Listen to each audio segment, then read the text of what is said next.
Good morning students. మనకి క్యాలెండర్కి సంబంధించి brief information నేను లాస్ట్ వీడియోలో చెప్పానమ్మా. అది బేస్ చేసుకుని ఈ క్యాలెండర్ సమ్స్ ఎలా సాల్వ్ చేయాలని చెప్తున్నాను చూడమ్మా. ఇక్కడ ఫస్ట్ ప్రాబ్లం చూడమ్మా. What was the day India attained independence?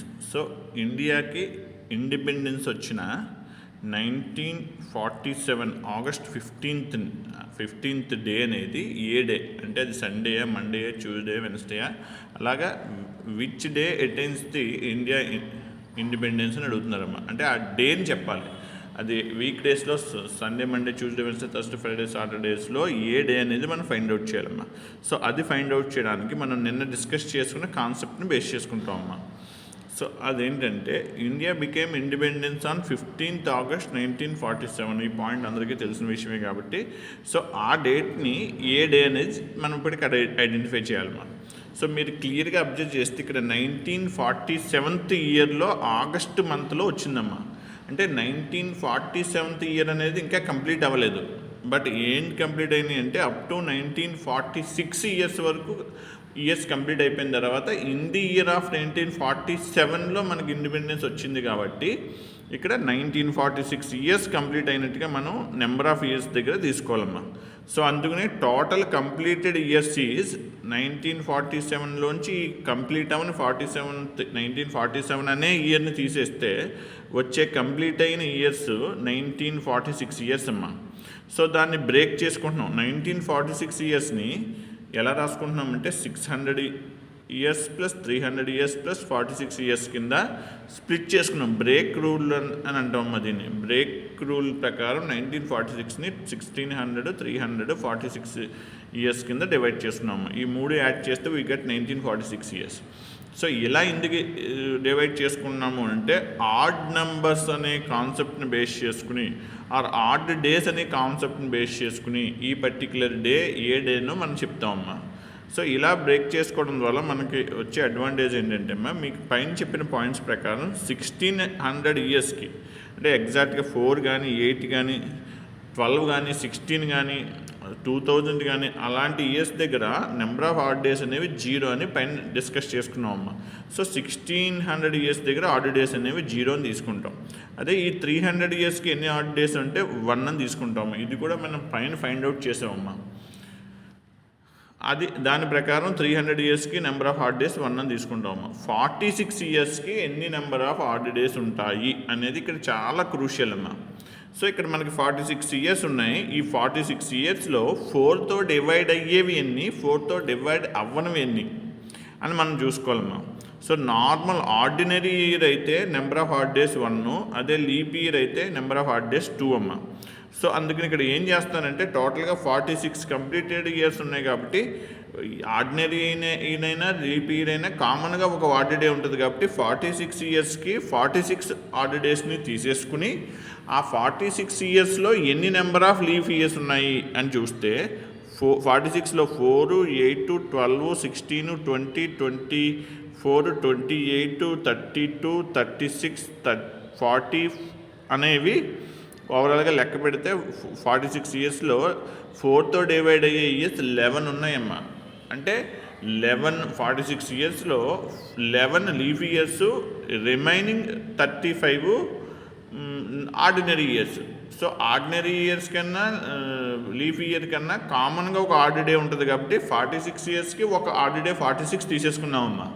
But ఆ 46 ఇయర్స్లో ఉన్న నెంబర్ ఆఫ్ లీఫ్ ఇయర్స్ అయిన 11 ఇయర్స్కి మళ్ళీ ఎక్స్ట్రా ఆర్డ్ డేని అంటే లీఫ్ ఇయర్కి ఏమో 2, నార్మల్ ఇయర్కి ఏమో 1 కాబట్టి ఈ 46లో కామన్గా అన్ని ఇయర్స్కి తీసేసుకుని రిమైనింగ్ లీప్ ఇయర్స్ అయిన 11 ఇయర్స్కి ఎక్స్ట్రా 11 ఆడ్ డేస్ని మనం కలుపుకుంటున్నామమ్మా. సో ఇక్కడ 11 ఎందుకు కలుపుకున్నామంటే టోటల్ 46 ఇయర్స్లో నెంబర్ ఆఫ్ లీఫ్ ఇయర్స్ 11 కాబట్టి అక్కడ ఉండవలసిన ఆడ్ డేస్ 2 కాబట్టి ఆల్రెడీ 1 ఇక్కడ తీసేసుకున్నాం కాబట్టి రిమైనింగ్ ఆ 11 ఇయర్స్కి యొక్క ఆడ్ డేస్లో ఒక ఎక్స్ట్రా డేని 11 ఈపీఎస్కి 11కి ఇక్కడ కన్సిడర్ చేసుకున్నామమ్మా. ఆ పాయింట్ దగ్గర కన్ఫ్యూజ్ అవ్వకండి అమ్మా. సో 1947కి 1946 ఇయర్స్ మనం కంప్లీటెడ్ ఇయర్స్గా తీసుకుంటే ఆ అన్ని ఇయర్స్కి మనం ఆడ్ డేస్ని ఐడెంటిఫై చేస్తే ఇక్కడ వరకు వచ్చామమ్మా. ఇంకా 1946 డిసెంబర్ 31 వరకు మనం కన్సిడర్ చేసుకుంటే 1947లో జనవరి, ఫిబ్రవరి, March, April, May, June, July, August అనే 8th మంత్లో మనకి ఇండిపెండెన్స్ వచ్చింది. కాబట్టి ఆ 46 ఇయర్స్ అంటే 1946 ఇయర్స్ తర్వాత ఉన్న మంత్ అయిన జనవరి, ఫిబ్రవరి, March, April, May, June, July, August అనే ఈ 3 మంత్స్లో నెంబర్ ఆఫ్ హాట్ డేస్ని ఫైండ్ అవుట్ చేస్తున్నాం. అంటే ఈ అన్ని 8 మంత్స్లో నెంబర్ ఆఫ్ హాట్ డేస్ని ఫైండ్ అవుట్ చేస్తున్నాము. జనవరికి 28 డేస్ 4 వీక్స్ తీసేస్తే మిగిలిన హాట్ డేస్ 3. ఫిబ్రవరికి 1947 ఇయర్లో అది లీఫ్ ఇయర్ కాదు కాబట్టి ఫిబ్రవరి మంత్లో హాట్ డేస్ అనేవి ఉండవు, ఎగ్జాక్ట్గా 28 ఉంటుంది, అవి 4 వీక్స్కి డివైడ్ అయిపోతాయి. మార్చ్లో 3 హాట్ డేస్, ఏప్రిల్లో 2 హాట్ డేస్, మేలో 3 హాట్ డేస్, జూన్లో 2 హాట్ డేస్, జూలైలో 3 హాట్ డేస్. నేను ఇవి ఏ మంత్లో ఏ హాట్ డేస్ అనేది లాస్ట్ వీడియోలో చెప్పానమ్మా. సో ఆ రెస్పెక్టివ్ మంత్స్లో ఉన్న అన్ని హాట్ డేస్ని తీసుకున్నాం. అక్కడికి జూలై వరకు అయింది. అదే ఆగస్ట్ 15th కాబట్టి అంటే ఆగస్ట్ మంత్ ఇంకా కంప్లీట్ అవ్వలేదు. సో ఆగస్ట్లో ఉన్న అన్ని నెంబర్ ఆఫ్ డేస్ని అన్ని హాట్ డేస్గా డైరెక్ట్గా కన్సిడర్ చేసేసుకుంటున్నామమ్మా. సో ఆగస్ట్ మంత్లో అప్ టు 15 డేస్ వరకు 15 హాట్ డేస్గా తీసేసుకుంటున్నాం. సో ఇప్పుడు ఇవన్నీ అంటే ఇక్కడ కన్సిడర్ చేసుకున్న 1946 ఆగస్ట్ 15th వరకు మనం స్ప్లిట్ చేసుకుని రాసుకున్న అన్ని నెంబర్ ఆఫ్ డేస్ యొక్క హాట్ డేస్ని కలిపేస్తే 87 డేస్ వస్తున్నాయమ్మా. మళ్ళీ 89 డేస్ వస్తున్నాయమ్మా. మళ్ళీ ఆ 89ని 7తో డివైడ్ చేస్తున్నామమ్మా. సో 89ని 7తో డివైడ్ చేస్తే మనకి మిగిలే నెంబర్ ఆఫ్ ఆడ్ డేస్ ఎన్ని అని అంటే 5 అమ్మ. అంటే 7 10s 70, 7 12s 84. సో 89ని 7తో డివైడ్ చేస్తే we have remainder as 5. So మనకి ఎన్ని నెంబర్ ఆఫ్ హాట్ డేస్ మిగులుతాయి అంటే 89ని 7తో డివైడ్ చేస్తే 5 నెంబర్ ఆఫ్ డేస్ అంటే వీక్స్ కింద డివైడ్ చేసేస్తే divide the number by 7 and the remainder will be day of the week. On dividing 89 by 7 we have the remainder as 5. 5 అలా వచ్చిందో చెప్పాను కదమ్మా. So which means 5th day అమ్మా. 0 day అయితే Sunday, 1 odd days వస్తే అది Monday, 2 odd days వస్తే అది ట్యూస్డే, అలాగే 5 ఆడ్ డేస్ వస్తే అది ఫ్రైడే అమ్మా. ఆ డీటెయిల్స్ కూడా నేను లాస్ట్ క్లాస్లో చెప్పాను. సో ఇక్కడ నెంబర్ ఆఫ్ హాట్ డేస్ 89 వస్తే ఆ 89 మళ్ళీ వీక్స్ కింద తీసేసుకుంటే 12 వీక్స్ని సపరేట్ చేసేస్తే అంటే 7తో డివైడ్ అయ్యే వాల్యూని సపరేట్ చేసేస్తే మనకి మిగిలిన రిమైండర్ వాల్యూ 5 కాబట్టి నెంబర్ ఆఫ్ ఫైనల్గా ఈ అంత ఇయర్కి number of hot days find out చేస్తే వచ్చేది 5 కాబట్టి సో ఆ 5th డే హాట్ డేస్ 5 అయినప్పుడు ఆ 5th డేని ఫ్రైడే అంటాం కాబట్టి ఫైనల్గా India got independence in 1947 15th August కాబట్టి ఆ డే ఎస్పెషల్లీ ఏ డే అవుతుందమ్మా, ఫ్రైడే అవుతుందమ్మా. So not only for this date, ఏ డేట్నైనా తీసుకుని మనం ఈ పర్టికులర్ రూల్స్ని అసైన్ చేయడం ద్వారా అప్లై చేయడం ద్వారా ఆ పర్టికులర్ డే అనేది ఆ పర్టికులర్ డేట్ అనేది ఏ డే అవుతుంది, మండే అవుతుందా, ట్యూస్డే అవుతుందా, థర్స్డే ఆ ఫ్రైడే ఆ సాటర్డే ఏ డే అవుతుంది అనేది మనం ఈజీగా ఫైండ్ అవుట్ చేయొచ్చమ్మా. This is the best example అమ్మా. అంటే ఈ డేట్ అనేది ఫ్రీక్వెంట్గా అందరికీ టచ్ ఉండే డేట్ కాబట్టి ఆ డేట్కి ఈ ప్రాబ్లం చేశారమ్మా. చూడమ్మా ఇంకొక problem. What was the day of week on 1st March 2016? 2016 ఇయర్లో 1st March అనేది అంటే March 1st అనేది ఏ డే అని అడుగుతున్నారమ్మా. సో సింపుల్ లాజిక్ అమ్మ. ఇక్కడ కంప్లీట్ అయిన ఇయర్స్ 2015 మాత్రమే. 2015 ఇయర్లో మార్చ్ మంత్లో డేట్ అడిగారు కాబట్టి ఇంకా ఇయర్ కంప్లీట్ అవ్వలేదు కాబట్టి కంప్లీటెడ్ ఇయర్స్ 2015గా తీసుకుంటాం. దాన్ని 2000 + 15గా బ్రేకప్ రూల్ ప్రకారం రాస్తాం. ఎందుకంటే 2000 ఇయర్స్కి ఆడ్ డేస్ 0, ఈజీగా మనం అక్కడ ఆ 2000 ఇయర్స్కి ఆడ్ డేస్ మనం ముందే ఫైండ్ అవుట్ చేస్తున్నాం కాబట్టి 4తో డివైడ్ అవుతాయి కాబట్టి అంటే 400 centuries అన్న వాటి ఇయర్స్కి ఆడ్ డేస్ 0 కాబట్టి ఇక్కడ 2000 ఇయర్స్కి ఆడ్ డేస్ 0 అమ్మ. అది కావాలంటే ఇన్ఫర్మేషన్ పైన ఉంది. సో రిమైనింగ్ 15 ఇయర్స్కి మనం ఇక్కడ ఆడ్ డేస్ ఫైండ్ అవుట్ చేయాలనుకుంటే 15 ఇయర్స్కి 15 డేస్ని ముందు కలిపేయచ్చమ్మా. అది ఆర్డినరీనే లీఫ్ ఇయర్ అయినా ఖచ్చితంగా 1 of the day add day అవుతుంది కాబట్టి 15 ఇయర్స్కి 15 యాజ్ గా యాడ్ చేస్తామమ్మా. సో 1 to 15 ఇయర్స్లో 4తో డివైడ్ అయ్యేవి ఏంటంటే 4, 8, 12. అంటే లీప్ ఇయర్స్ 15 ఇయర్స్లో లీప్ ఇయర్స్ ఎన్ని ఉంటాయంటే 3 ఉంటాయమ్మా. సో ఆ 3 ఇయర్స్కి ఇంకొక ఎక్స్ట్రా ఆడ్ డే కలపాలమ్మా. ఎందుకంటే లీఫ్ ఇయర్కి అయితే 2, ఆర్డినరీ ఇయర్కి అయితే 1. ఆర్డినరీ ఇయర్కి యాడ్ చేయవలసిన ఆడ్ డేస్ని 15 ఇక్కడ యాడ్ చేస్తాం. లీఫ్ ఇయర్కి యాడ్ చేయవలసిన 3 ఆడ్ డేస్ని ఇక్కడ యాడ్ చేస్తాం. అక్కడ ఉన్న 1 to 15లో 3 లీఫ్ ఇయర్స్ కాబట్టి మళ్ళీ అక్కడికి 2015 వరకు ఆడ్ డేస్ అయిపోయినాయమ్మా. ఇప్పుడు 2016లో జనవరి మంత్, ఫిబ్రవరి మంత్, మార్చ్ ఫస్ట్ డే అడిగారు కాబట్టి March month రాసుకున్నామమ్మా.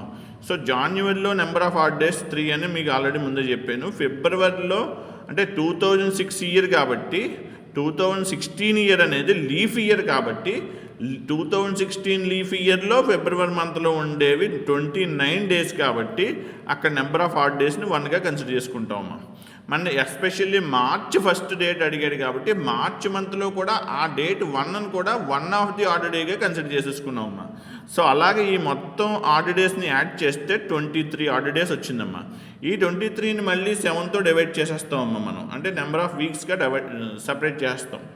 7 3s 21. So we have remainder as 2.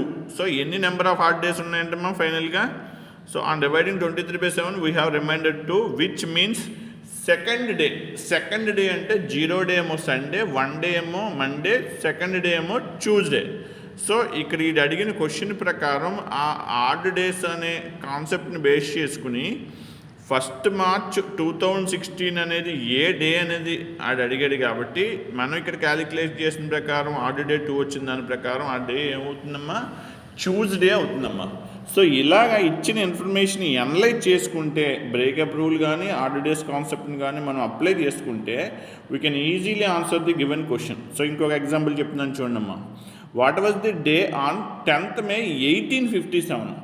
1857 ఇయర్లో 10th May అనేది ఏ డే అని అడుగుతున్నారమ్మా. సింపుల్ అమ్మా. 1857ని బ్రేకప్ రూల్ ప్రకారం 57 అనేది ఇంకా కంప్లీట్ అవ్వలేదు కాబట్టి 1856 ఇయర్స్ కంప్లీటెడ్ ఇయర్స్ని ముందు ఆడ్ డేస్ ఫైండ్ అవుట్ చేయాలమ్మా. దాన్ని బ్రేకప్ రూల్ ప్రకారం 1600, 200, 56 కింద బ్రేక్ చేసుకున్నాం. ఆ 3 యాడ్ చేస్తే 1856 వస్తుందమ్మా. సో 1600 ఇయర్స్కి there is no odd days. 200 ఇయర్స్కి ఎవ్రీ 200 ఇయర్స్కి 3 ఆడ్ డేస్ ఉంటాయి. 56 ఇయర్స్కి జనరల్ డే ప్రకారం వచ్చే 56 ఆడ్ డేస్. ఈ 56లో 4తో డివైడ్ అయ్యే ఇయర్స్ అంటే 1 2 3 4 అవుతుంది, 8 అవుతుంది, 12 అవుతుంది, 16 అవుతుంది, 20 అవుతుంది. అలా 56 వరకు మనం 1 to 56 చూస్తే అందులో 4తో డివైడ్ అయ్యే ఇయర్స్ ఏంటంటే 14 అమ్మా. సో ఆ 14 ఇయర్స్ లీఫ్ ఇయర్స్ కాబట్టి జనరల్ ఆడ్ డే 1 యాడ్ చేసేసేగా మిగిలిన ఈ 14 లీఫ్ ఇయర్స్ యొక్క ఎక్స్ట్రా ఆడ్ డేని మనం ఇక్కడ యాడ్ చేయాలనుకుంటే సో ఆ remaining leap years in 56 years is 14 కాబట్టి 14 యాడ్ చేస్తామమ్మా. అంటే number of odd days is 14గా కన్సిడర్ చేసుకుంటామమ్మా. సో అక్కడతో 1856 ఇయర్స్ కంప్లీట్ అయిందమ్మా. ఇప్పుడు 57th ఇయర్ జనవరి, ఫిబ్రవరి, మార్చ్, ఏప్రిల్, మే 10th అడిగాడు కాబట్టి మేలో ఆ 10 డేస్ కూడా తీసేసుకోవాలమ్మా. అలాగే 1857 అనేది నాట్ ఏ లీఫ్ ఇయర్, అది లీఫ్ ఇయర్ కాదు కాబట్టి జనవరి మంత్లో 3 ఆడ్ డేస్ కామను, ఫిబ్రవరి లీఫ్ ఇయర్ కాదు కాబట్టి 0 odd days, March 3 odd days, April 2 odd days, May 10th అడిగారు కాబట్టి ఎస్పెషల్లీ ఆ 10 డేస్ని మనం నెంబర్ ఆఫ్ ఆడ్ డేస్గా తీసేసుకుంటే సో ఈ కన్సిడర్ చేసుకుని అన్ని వాల్యూస్ని యాడ్ చేస్తే వచ్చే నెంబర్ ఆఫ్ ఆడ్ డేస్ 91 అమ్మా. 91ని 7తో డివైడ్ చేస్తే ఇది ఎగ్జాక్ట్గా డివైడ్ అయిపోతుందమ్మా. అంటే రిమైండర్ బికమ్స్ 0. అంటే 0 ఆడ్ డే వచ్చింది అంటే అది ఏ డే అమ్మా? Sunday. So especially in the year 1857 10th May date of 10 May in 1857 is Sunday అమ్మా. అలా ఏ పర్టిక్యులర్ ఇయర్లో అయినా సరే ఏ డే అవుతుందో ఈ లాజిక్ని బేస్ చేసుకుని మనం ఈజీగా సాల్వ్ చేయొచ్చమ్మా. మీరు క్యాలెండర్ దగ్గర పెట్టుకోండి, ఏదో ఒక డేట్ తీసుకొని ఆ డేట్కి ఆడ్ డే కాన్సెప్ట్ అప్లై చేయండి. పర్టికులర్గా వచ్చిన రిజల్ట్ ఆ డేట్లో ఉన్న ఆ డే ఈక్వల్ కాదా అనేది మీరు క్రాస్ వెరిఫై చేసుకోవచ్చమ్మా. మనకి క్యాలెండర్ సంబంధించిన ప్రాబ్లమ్స్ అనేవి ఈ వేలో ఉంటాయమ్మా. సో ఇక్కడతో 3rd యూనిట్ అనేది కంప్లీట్ అయిందమ్మా. సో నెక్స్ట్ వీడియోలో 4th యూనిట్ స్టార్ట్ చేస్తానమ్మా. Thank you.